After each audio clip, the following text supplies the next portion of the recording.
film, having to move some more guys around against Yeah, Andy? no, you know what? I think there were some things I was pleased with. There's some things I wasn't. I think the overall theme of that game for me was just inconsistency.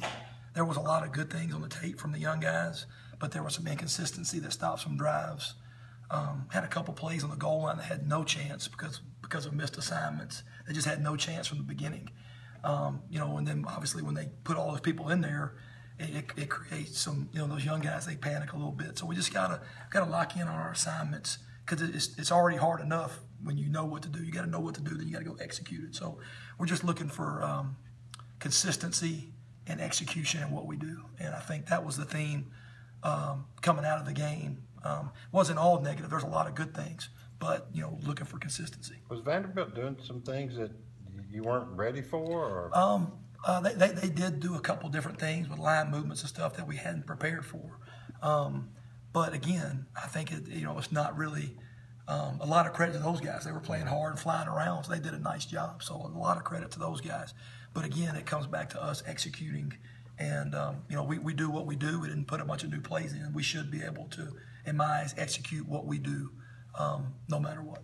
Is it difficult though with a younger guy to adjust midstream versus, say, a guy like Justin?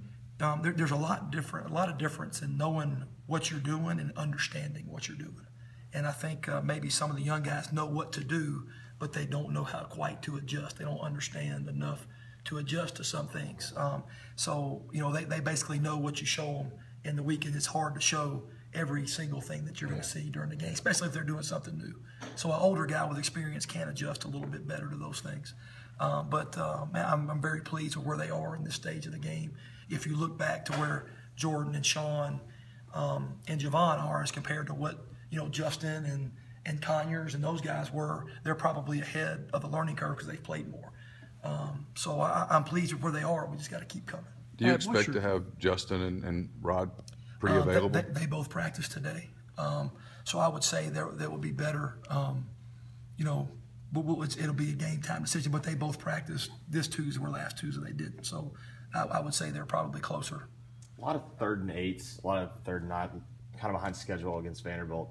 What was really the reasoning for falling behind schedule so badly? I don't think that there's any one thing. I think there was one thing here or one thing there. There was nothing that you could sit there and pinpoint and say this was it. But I think just, again, consistency.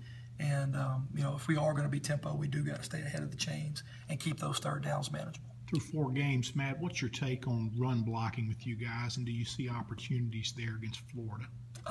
Yeah, I mean, you see opportunities every week. You just got to go execute.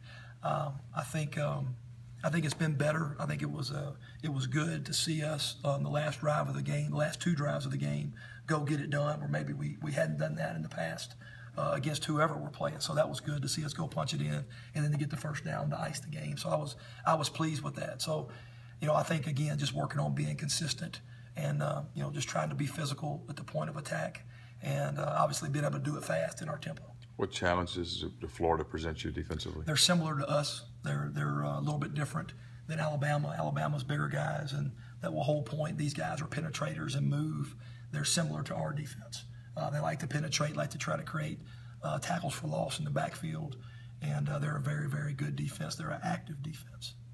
What's allowed Fawn Cooper to move to left tackle and have hold his own over there? He's a 5th-year senior. He's been through a lot. He's a sharp guy. He played a lot of football last year, so I think he's getting to the point where he does understand. And then left tackle was his natural position in junior college. So.